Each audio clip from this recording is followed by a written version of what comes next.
So yes, welcome. I would like to quickly, obviously, introduce all of you. Maybe starting on the left, I see Colin Hanna. Welcome, Colin. Colin is a partner at Balderton Capital and based in Berlin, so he had the shortest trip to come here this morning. Next on my left side is Tomasz Swieboda. Tomasz is the managing partner of Inovo Venture Partners based in Warsaw. Welcome. Hi. Over to my right, Moon. Tomasz is a vice president at Sapphire Ventures and based in London. Welcome. And last but certainly not least, I welcome Houchangnia, also based in London, and he's a partner at Seedcamp. Welcome. Thanks. We have this exciting panel, and as said, our topic is the evolution of European venture. And obviously, we all know European venture is a very hot market at the moment, and I may kick this off by citing some numbers I read in a recent Sifted article, which stated that in the first half year of 2021 alone, the investments in European startups reached close to 48 billion euros, which is already more than the full year figure for 2020 of 40 billion, which is amazing, obviously. And if this growth rate continues, that would be a year-on-year growth rate of 140% for European startups, exceeding the growth rate of US and Asia for that matter, which is obviously exciting. And having said that, I would be very interested, and I'm sure the audience is as well, on all of your opinions on how you see the market, how you see the development over the last couple of years, and obviously over the last 24 months, 12 months. I'd be curious to hear your insights. Maybe, Colin, do you want to kick it off? Yeah.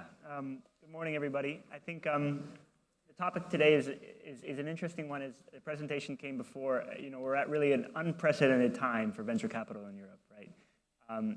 This has been a market where, frankly, there hasn't been a lot of global attention. The darlings have always been out of California and in the Far East. And what's happening in the last, in particular, I think the last 3 to 5 years, people are waking up to this idea that great companies are being built all across the world, all across Europe, that actually your specific continent where you started the company is becoming kind of more and more arbitrary because the best founders are recruiting people from all over the world, and they're going after large global markets that are liquid. And so, at Balderton, we've been around for 20 years. We're very, very excited about what we're seeing in the market. There are some reasons to take a nuanced view as well, and I look forward to discussing those for the rest of the panel.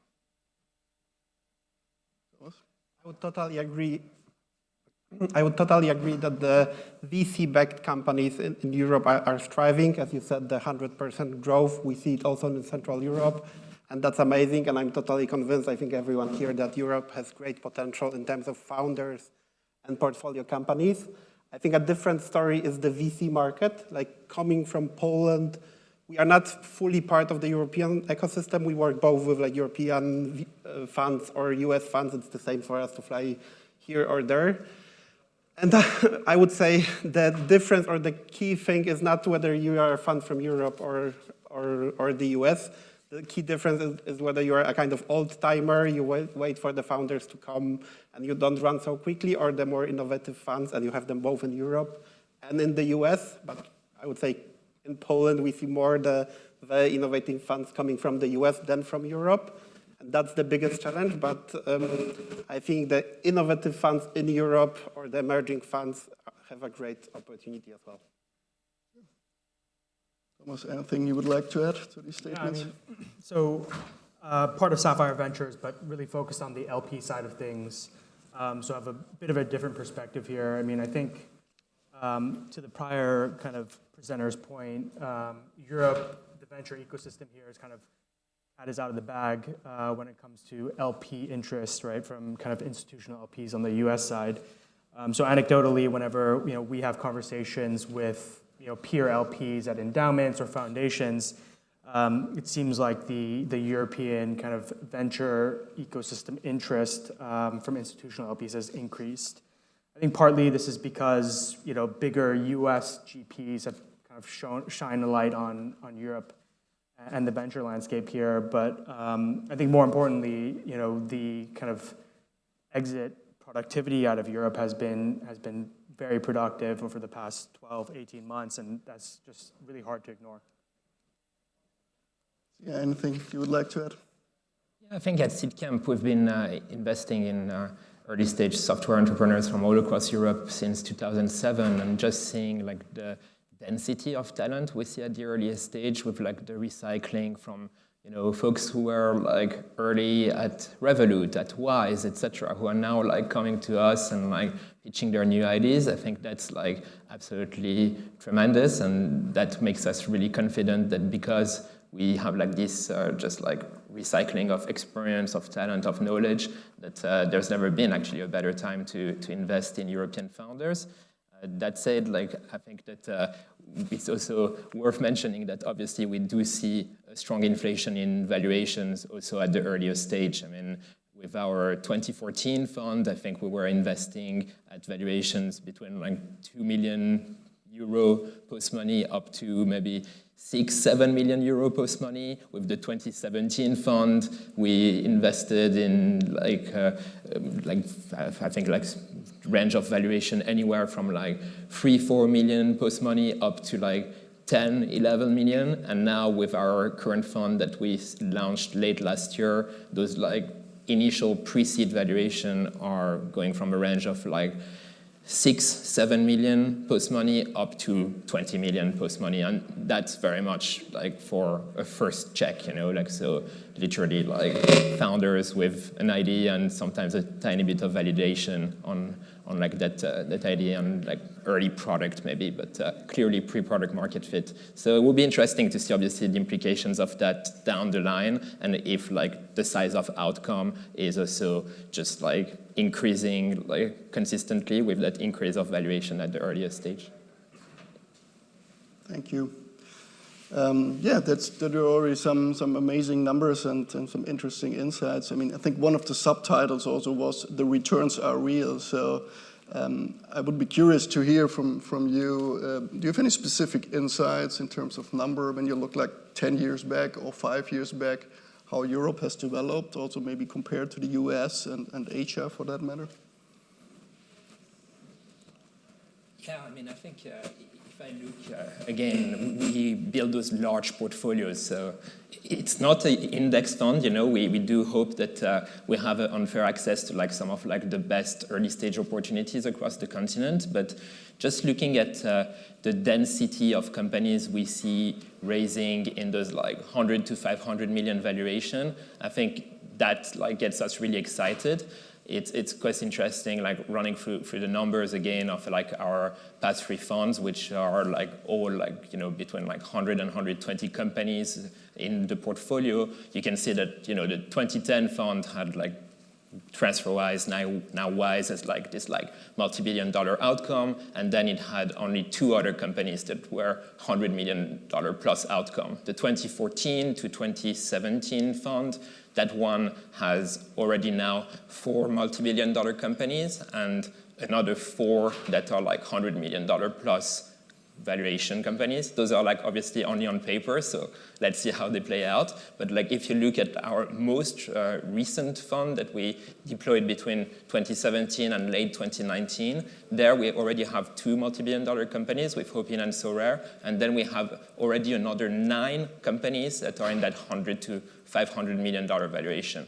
And we believe that actually there are like companies there that are like in Europe, enterprise software businesses that have extremely like strong fundamentals, where yes, like the multiples that those businesses get are like definitely higher than they used to be, but we are actually hugely bullish that there is a large proportion of like those 9 businesses that are like already in that range that have the potential in the next like 2-3 years to also join like the Hopin or SoRare of this world. And I think that's hugely exciting. As an early stage investor for us, we also see opportunities in some of those growth stage rounds to start to get like partial liquidity on our position. So that's been also something we've been exploring actively. Is it something you similarly see in your organizations, or? I mean, looking at the numbers ahead of this morning, you can see, on a year-to-date, 1 year, 3 year, 5 year basis, the European returns are outperforming, the global venture capital peers, even the U.S. peers. I think China still wins when you look at the 10-year returns. They're still looking at 25% IRR net to LPs. The question will be, of course, what does that look like from a DPI perspective, down the pipe for Europe? And I think, to answer that question, Europe still has quite a lot of work to do. I think the sophistication of the European corporates, their acquisitiveness with regards to new technology companies and startups, I think falls far short of their U.S. peers. That's something that we at Balderton would like to see more of. That a little bit more maturity in terms of the sophistication of the entrepreneurs when it comes to actually how to pitch and speak with some of these large companies that may be collaborators and may end up being people that they sell to. I think it's important that when we look at all these returns, kind of step back and think, okay, well, what's happening here? I think what's happening is the cat's out of the bag, right? Valuations are going up, prices are going way up. Some of those returns are obviously just markups happening because a lot of later stage capital is reaching over from the East Coast and coming over to Europe and pricing things like how they do in the US, and that's been unusual here in Europe. And so you have this uplift going on. The reality is the supply side, when it comes to early stage venture capital, takes a while to respond to the increase in the demand side. And so while there are really, really good reasons to be optimistic about the number of repeat founders, the liquidity coming in, and people starting new companies, like from our portfolio company, Go Cardless, as evidenced in the last presentation, but that will take some time to come through. And so in the meantime, you're paying higher prices for what are considered relatively scarce, really, really high quality assets. And so there's reasons to be long run optimistic. I think it's going to be interesting to see how this sort of the next couple of years play out in terms of the supply demand of capital. But as long as you're in the right companies backing the right founders, there's really good reasons to be very long Europe. I would add, am I heard? Sorry. I would add 2 points from the Central European perspective. First is, when we started our first fund around 2014, we saw more founders selling the companies pretty quickly because for them, 20, 50 million cash out was a very big thing. Now,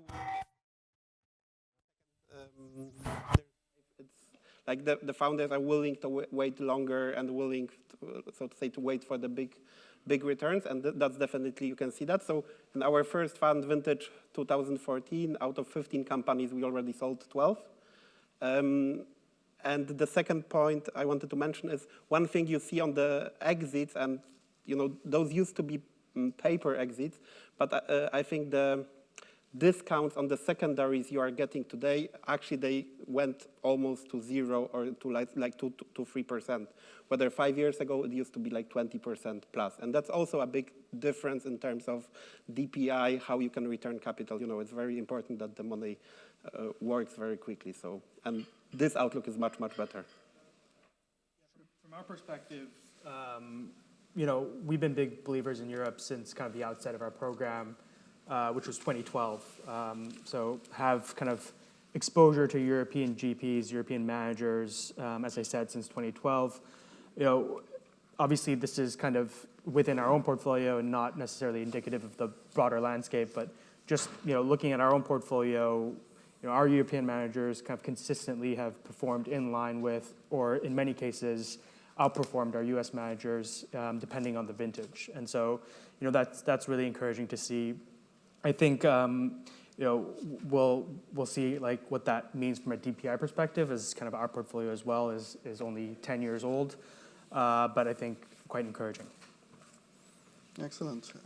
I think these are obviously great numbers and a great development. I think that the flip side of the coin, obviously, is that we see not only founders looking for US funding, but on the other side, more and more US VCs looking at Europe as a market, seeing the opportunities, seeing there's now clear return opportunities. So how do you see this? Do you see this as a competition with US VC entities coming more and more also to Europe, seeing Europe as a market to invest? Is this something that you encourage because it maybe increases the sophistication of the market?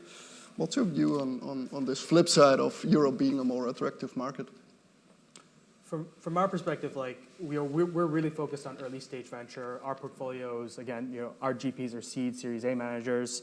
So I think by and large, it's been a net benefit for our portfolio. I think a lot of the capital that's flowing from the US tends to be later stage, growth stage capital, which is, again, great for kind of supporting those companies that get to later stages and kind of increase the probability of success for a lot of our underlying portfolio companies. So, from our perspective, it's been great for now, and the question is, how long will this last? I think, as I said, most of it is at growth stage, but it's only natural that this will start kind of trickling down earlier and earlier, and we're already seeing signs of that. But for now, I think it's more of a collaborative and not a very competitive source of capital for our early stage managers. Okay, is that in line what you experience as well? I think the reality is it's always a bit of both, right? I think as a VC myself, you always are competing and cooperating with other investors, because those other investors can be someone who you bring around the table to help that company for a next phase of growth, to provide a really critical piece of capital or a critical introduction or potential hire down the line for the company that you're already working with. And just as well, they could be offering a competing term sheet in a round that you really, really want to win, and that term sheet could go away from you.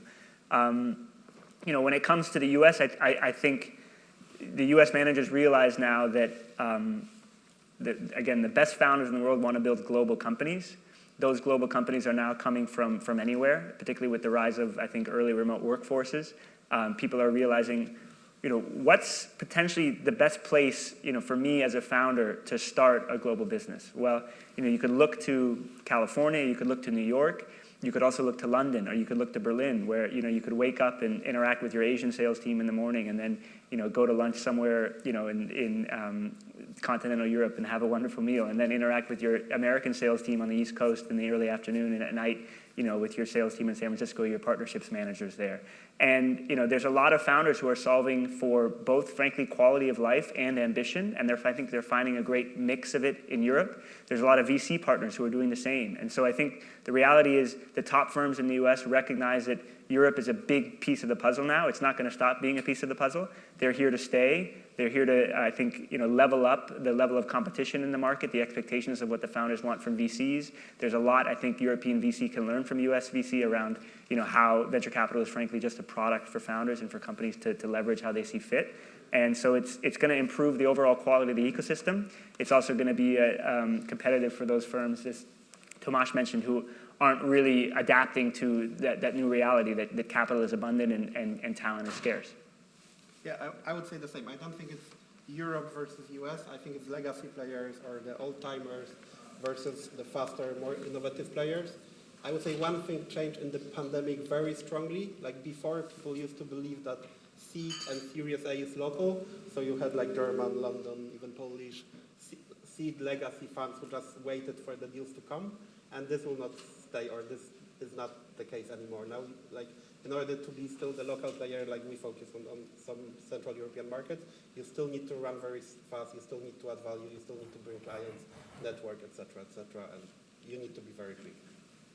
They're actually interesting points. I think basically what I hear is, as ironic as it may sound, that the changes we've all seen in the past, like 18 months, may actually have helped, because geography is not as important anymore, and frontiers are not as important anymore. When you connect via Zoom or can't travel a lot, it actually helped, because I think we all adapted to that. Is that something you also experienced in the last 12, 18 months, that it helped? Yes.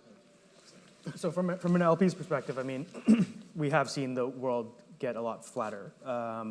I think we were also operating under the belief that, seed, relatively speaking, is a local game. And I think, again, relatively speaking, it will continue to be. But as I was saying earlier, the world has gotten much flatter.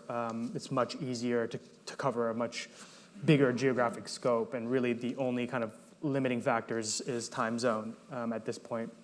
So that's something for sure to keep in mind. I think, there's a kind of broader thesis around funds kind of approach to go-to-market, kind of barbelling, right? These bigger platform funds with large brands versus more specialized funds that can have an ability to kind of plant their flag into something known and kind of differentiate that way.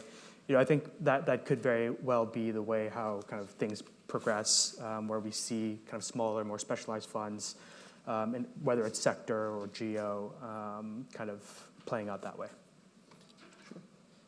Yeah, I think that's where also Europe has somehow an advantage. I think European founders already pre-pandemic were quite used to have maybe their developers in Spain or in Central Eastern Europe, and like then have founders like often traveling to London or to Paris or Frankfurt or other hubs.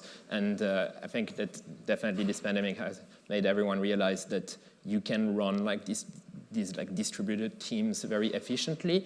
And I think pre-pandemic, you still had like sometimes like investors looking at like those organizations and at that early stage, not exactly understanding how like this like kind of like team spread across like different offices, etc., would like somehow like be structured. But now there's obviously a much more like kind of like readiness to invest in teams set up that way. And I think that's what makes like Europe a pretty amazing place to like start a company. The fact that you are like 2-3 hours flights from like all those different like cities and hubs, and you can really like kind of have like that opportunity to tap into a pretty broad and diverse pool of talent.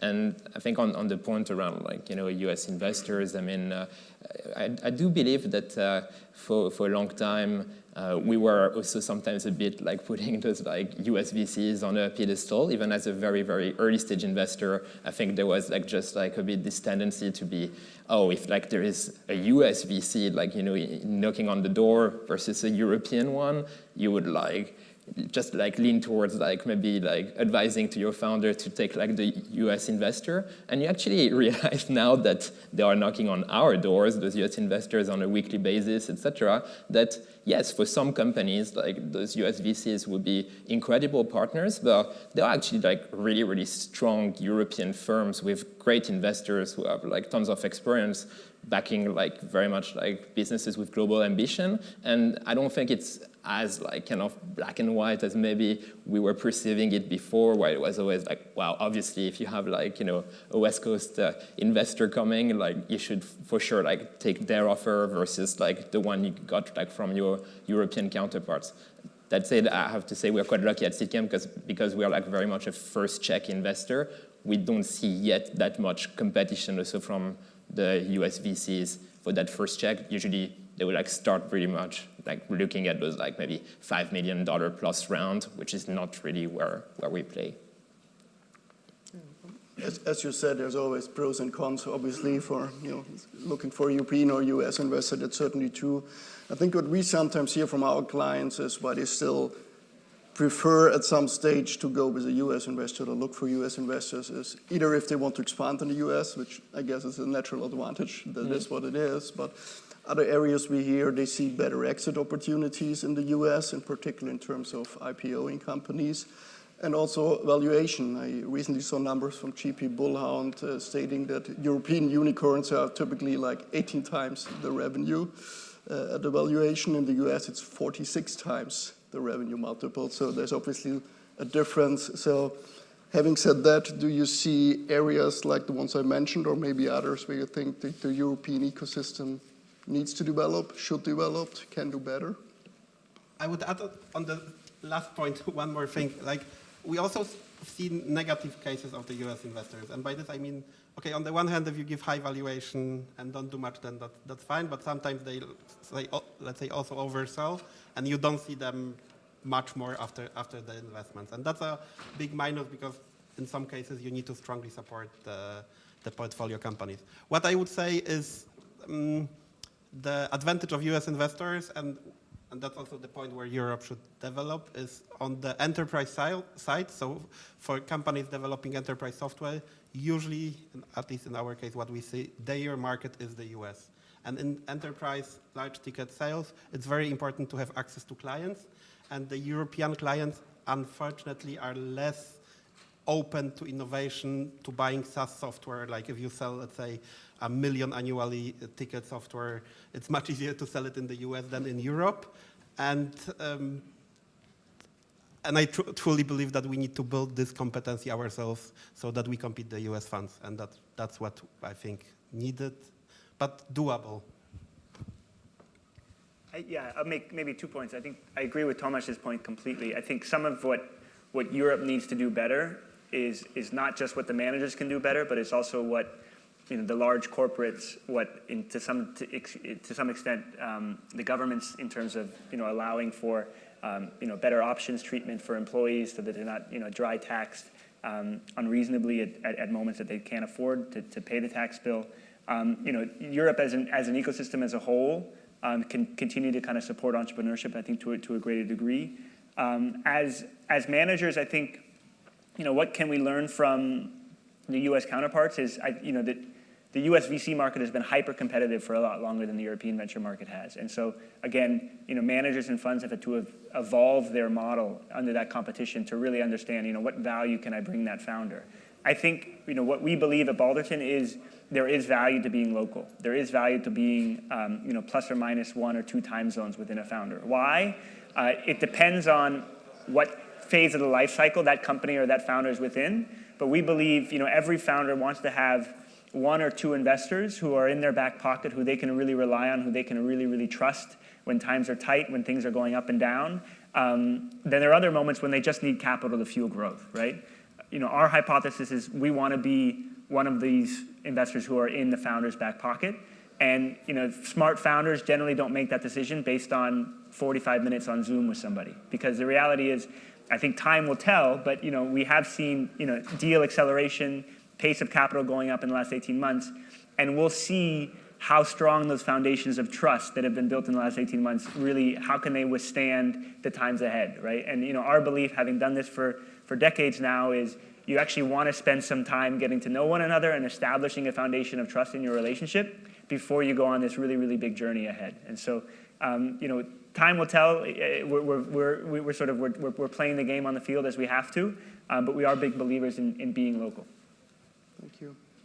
I think we're actually nearing the end of our allotted slot, so I would like to open to the audience. If there are any questions to any of the panelists, more than happy to take them. Do we have a microphone somewhere? I'll try to project. Okay.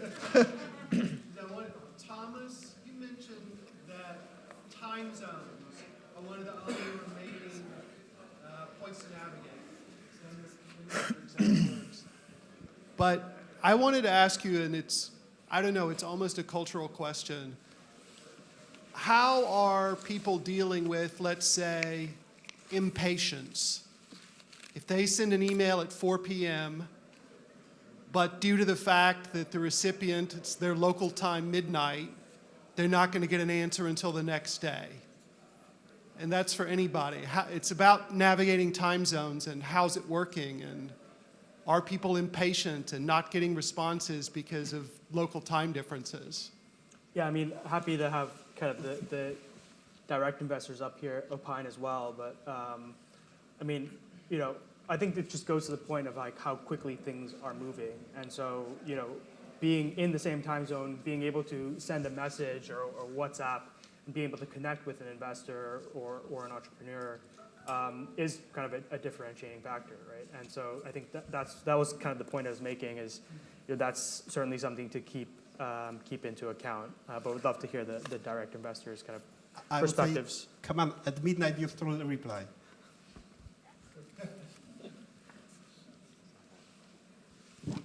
Sure.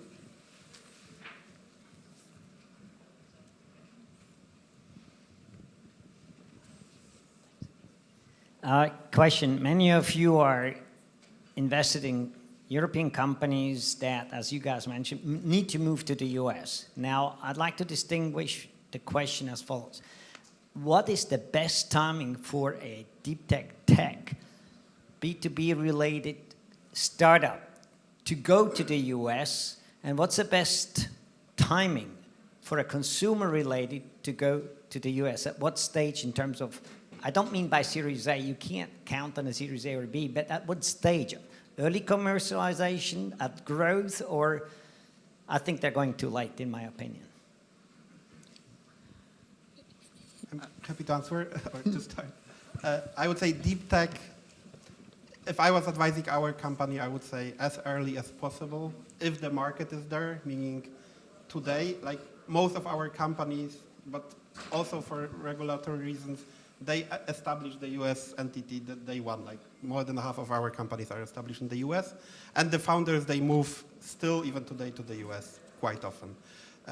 With B2C, I would ask the question whether US is the market. If it is the market, then you should move quickly and you should start building operations there. If it's not, then you don't have to go there ever. I mean, I just add, there is no boilerplate answer, I don't think, even across those categories. But, you know, you have deep tech companies that, depending on what they're selling and who they're partnering with, you know, they're in the US already. I mean, what does it mean when you say they move to the US? What you're speaking with is, okay, should you be engaging customers in the US? Yes, if those are the sharpest and the best potential customers for you, you should be engaging them on day 2 of the business. If what you're speaking about is building a team in the US, what you need to know coming from Europe is that building a really, really high-powered team in the US is expensive, requires a lot of attention. You know, either one of the founders or you know, the CEO is going to need to spend a lot of time there and be ready to sort of, you know, make that decision for his or her life, and balance that with family and the like. Because if you go to the US with a, you know, kind of a half-assed effort, you're not going to succeed there. You know, there's competition across, you know, almost every market. And so you need to do it right, and you need to have a good partner and people on board who know that market to bring you along.